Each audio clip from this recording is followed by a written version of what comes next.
दोस्तों, बरतानवी कौम दुनिया की ज़हीन तरीन कौमों में से एक है। अंग्रेज अपनी साजिशों और मकारियों के जरिए डिवाइड एंड रोल यानी इत्तेहाद को तोड़कर कैसे हुकूमत करें अच्छे तरीके से जानते हैं, जिसकी मिसाल इन मुट्ठी भर अंग्रेजों की है जिन्होंने बरसगीर में राजाओं बादशाहों को शिकस्त देकर बरतानिया की हुकूमत संभाली, जहाँ पर 100 साल से भी ज्यादा अरसे तक हुक्मरानी की। बरतानिया इन दिनों अपनी ताकत को और बढ़ाने के मंसूबों को दिन ब दिन तेज करता जा रहा था। दूसरी जानब बरतानिया की नजरें सल्तनत उस्मानिया के कंट्रोल में मौजूद इलाकों पर जमी हुई थी, लेकिन जिस हुक्मरान की सल्तनत इतनी फैल चुकी हो और उसको जंग के मैदान में शिकस्त देना इनके लिए इतना आसान काम नहीं था। जब भी मुसलमानों पर किसी किस्म का जुल्म सितम होता तो सल्तनत उस्मानिया इसका मुंह तोड़ जवाब देती। अमेरिका, यूरोप, बरतानिया जिनको सबसे ज्यादा किसी सल्तनत का खौफ था तो वो थी सल्तनत उस्मानिया। उनको पता था जब तक खिलाफत उस्मानिया कायम है हम मुसलमानों का कुछ नहीं बिगाड़ सकते। 600 सदियां गुजरने के बाद अजीम सल्तनत उस्मानिया न अहल बादशाहों की न अहल हुक्मरानी की बीन चढ़ती नजर आ रही थी। वजीरों मशीरों के गलत फैसले और मशवरे, महल के अंदर होने वाली साजिशें, इक्तदार की हवस, ये वो कमजोरियां थी जिनकी वजह से सल्तनत उस्मानिया दिन ब दिन कमजोर होना शुरू हो गई। इसके बरक्स बरतानिया साइंस और टेक्नोलॉजी में भरपूर तरक्की देकर उस पर डीप रिसर्च कर रहा था, जिसकी बदौलत उन्होंने अपनी फौज को जदीद तरीन बहरी जहाज और असले से लेस करना शुरू कर दिया था। लेकिन दूसरी जानब तुर्क खाना जंगों की वजह से असला और साइंस टेक्नोलॉजी के मुकाबले में बरतानिया से काफी पीछे रह गए थे। सल्तनत उस्मानिया में सबसे बड़ी गलती ये थी कि उधर इतनी बड़ी सल्तनत में इंटेलिजेंस का महकमा न होने के बराबर था, जिसका काम होता है जासूसों पर नजर रखना। बादशाह वक्त तक असल मालूमात तब पहुंचती थी जब पानी सर के ऊपर से गुजर जाता था, लेकिन बरतानिया ने इसी कमजोरी से फायदा उठाने का सोचा। 20वीं सदी के दौर में यूरोप में इंडस्ट्रियल रेवोल्यूशन शुरू हो गया। यूरोपीय ममालिक आपस में उलझते और एक दूसरे से बर्तरी ले जाने के लिए एडी चोटी का जोर लगा रहे थे और नतीजा इस कदर पहुंचा कि यूरोप में पहली जंग अजीम का आगाज हुआ, जिसमें रूस, फ्रांस, अमेरिका और बरतानिया और इटली का इत्तेहाद एक तरफ खड़ा था, जबकि दूसरी तरफ ऑस्ट्रेलिया, हंगरी, जर्मनी और सल्तनत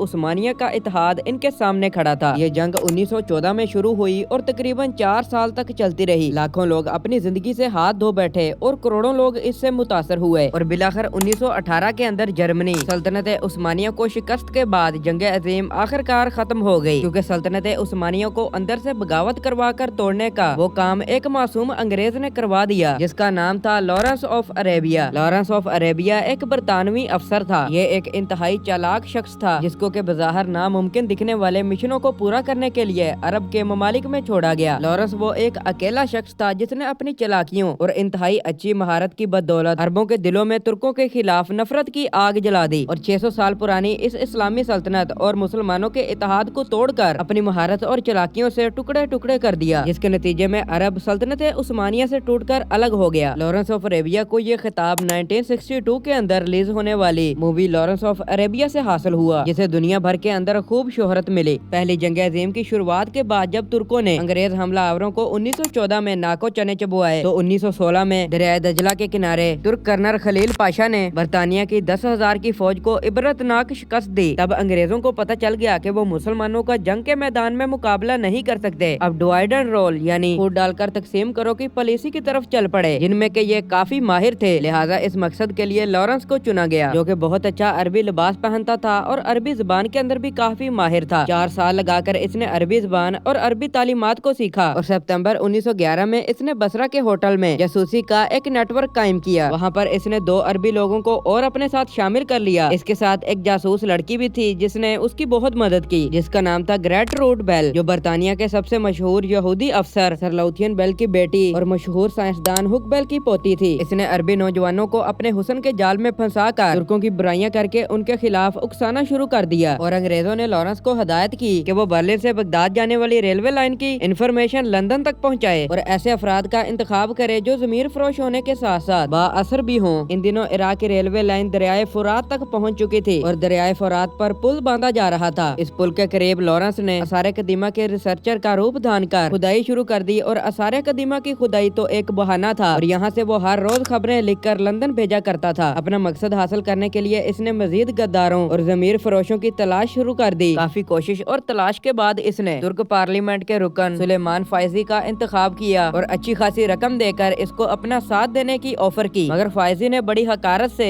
इसकी पेशकश को ठुकरा दिया और इसे धक्के मारकर वहाँ से बाहर निकाला। मगर लॉरेंस बहुत दूर अंदेश और चातर था। इसने सुलेमान फायजी से दूरी अख्तियार कर ली और काफी गौर फिक्र के बाद ये फैसला किया अरब में इसको सियासतदान और पढ़े लिखों में से कोई गद्दार नहीं मिल सकता, लिहाजा इस बार इसने मजहब की आड़ लेने की कोशिश की। ये बसरा की एक मस्जिद में गया और अपने मुसलमान होने का झूठा ऐलान किया। ये मुसलमान अरबियों के अंदर घुल मिल गया। इसने अरबी बदुओं के अंदर 2 लाख पाउंड हर माह तकसीम करने शुरू कर दिए। पानी की तरह पाउंड बहाकर इसने अरबों को अपना मता बना लिया और उन्होंने इसे अपना मोहसिन। इनका अतमाद जीत कर लॉरेंस ने इस वक्त के गवर्नर मक्का हुसैन हाशमी तक रसाई हासिल कर ली। शरीफ हुसैन हाशमी को सल्तनत उस्मानिया ने इनके खानदान की निस्बत की वजह से मक्का और मदीना का गवर्नर मुकर्रर किया था। उर्दन के बादशाह अब्दुल्ला बिन हाशमी का ताल्लुक भी इसी खानदान में से है। अपनी चरब ज़बानी और चालाकी से हुसैन हाशमी को गुमराह करने में ज्यादा देर नहीं लगी। उसके बाद लॉरेंस ने अपनी नजरें हुसैन हाशमी के बेटों अब्दुल्ला, अली, फैसल और जैद पर ठिका ली। इनको उकसाया कि सैयद ज़ादा होने के साथ क्या तुम्हारी जात इस बात को तजावज देती है कि गैर अरबी तुम्हारे इलाके और तुम पर हुकूमत करें? इस पर तो तुम्हारा हक है। ये तुम्हारा मुल्क है जिस पर तुर्क हुकूमत करते हैं और ये कितनी शर्म की बात है। शुरू में तो इन चारों ने इस पर ज्यादा गौर नहीं किया, मगर अपने बाप के समझाने और लॉरेंस की चालाकियों में आने के बाद इनके दिलों में तुर्कों के खिलाफ नफरत पैदा होना शुरू हो गई। और फिर एक दिन इन्होंने अपने घर की खिड़की से तुर्कों पर फायरिंग शुरू कर दी। यूं इनके दरमियान बगावत शुरू करवा कर लॉरेंस काफी खुश हुआ। लॉरेंस ने ये पैगाम लंदन तक पहुंचा दिया। लॉरेंस ने हुसैन हाशमी से ये मुआहदा किया था कि अगर वो सल्तनत उस्मानिया के खिलाफ बगावत में कामयाबी हासिल कर लेते हैं तो इन्हें जजीरतुल अरब यानी मौजूदा सऊदी अरब का बादशाह बना दिया जाएगा, जबकि इनके बड़े बेटे फैसल को शाम, छोटे बेटे अब्दुल्ला को उर्दन, एक बेटे को यमन और एक को इराक की बादशाहत दे दी जाएगी। इन दिनों सऊदीया का मौजूदा हुक्मरान अरब सरदारों से शिकस्त खाने के बाद कुवैत के अंदर पनाह लिए हुए था। अगरचा सुल्तान अब्दुल अजीज बिन अब्दुल रहमान ने रियाज पर कब्जा कर लिया था, मगर मक्का और मदीना इनसे काफी दूर था।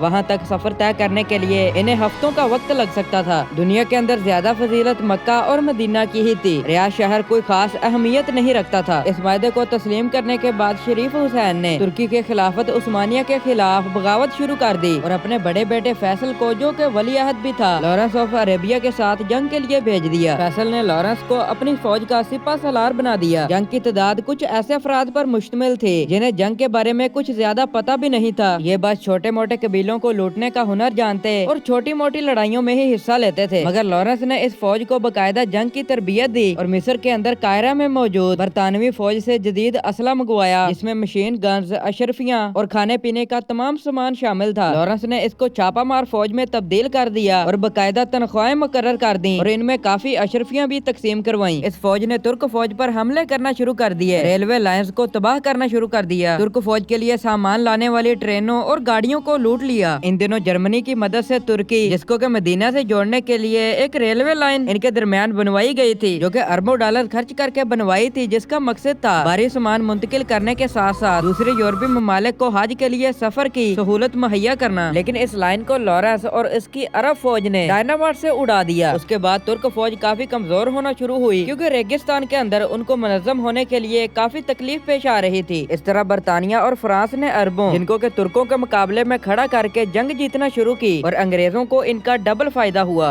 कि अरबों की बगावत में उसके बाद तुर्कों को आलमी जंग के अंदर मसरूफ अपने फौजियों को निकालने और उनको सऊदी अरब में भेजना पड़ा। और पहली जंग अजीम के अख्ताम पर जहाँ सल्तनत उस्मानिया को शिकस्त का सामना करना पड़ा और दूसरी जानब अरब में अंग्रेजों की हुकूमत कायम हो गई, क्योंकि ये सारा खेला हुआ खेल बरतानिया और फ्रांस का था। शाम, लिबनान और अरब के दूसरे इलाके फ्रांस के हवाले कर दिए गए, जबकि लीबिया इटली को दे दिया गया। त्यूस और मराकश भी फ्रांस के हिस्से में आए। शरीफ मक्का ने इस पर काफी एहतजाज किया, लेकिन अंग्रेजों ने इनकी एक भी न सुनी। इराक की हुकूमत फैसल को और उर्दन की हुकूमत उनके दूसरे बेटे अब्दुल्ला को दे दी गई। लेकिन इराक पर इनकी हुकूमत ज्यादा अरसे तक नहीं रह सकी, क्योंकि तारीख ने देखा कि शरीफ हुसैन के पोते शाह फैसल की लाश 1958 के अंदर बगदाद की गलियों में घसीटी गई और आज के वक्त सिर्फ उर्दन के अंदर इनके खानदान की हुकूमत कायम है। और इस तरह 1918 के अंदर अरब दुनिया पर फ्रांस और बरतानिया का कंट्रोल हो गया, क्योंकि जजीरतुल अरब शुमाली अफ्रीका तक फैली हुई थी। अंग्रेजों ने जहाँ 3 बराज़मों पर फैली इस्लामी खिलाफत का खात्मा कर दिया और वहीं दूसरी तरफ अरब दुनिया को भी तकसीम कर दिया। और इस तरह सलाहुद्दीन के दौर में फतह होने वाले बैतुल मुकद्दस, जिसको के दोबारा अपने कब्जे के अंदर ले लिया। अंग्रेज सिर्फ यहीं तक नहीं रहे, बल्कि बैतुल मुकद्दस को यहूदियों के हवाले करने का फैसला किया। यूं अंग्रेजों ने मुख्तलिफ ममालिक में मौजूद यहूदियों को फलस्तीन आने और यहाँ पर अपनी इबादत करने का हुक्म दिया। यूं यूं लाखों यहूदी नकल मकानी करके फलस्तीन पहुंचने लगे, लेकिन जब तक मुसलमानों को इनकी करतूतों का पता चला तब तक बरतानिया लाखों यहूदियों को फलस्तीन में आबाद करने में कामयाब हो चुका था। दोस्तों, उम्मीद करता हूँ कि हमारी आज की वीडियो आपको पसंद आई होगी। वीडियो को लाइक कर दें और चैनल को सब्सक्राइब करना ना भूलिएगा। ऐसी मजीद इंटरेस्टिंग वीडियोस देखने के लिए मिलते हैं नेक्स्ट वीडियो में। अल्लाह हाफिज।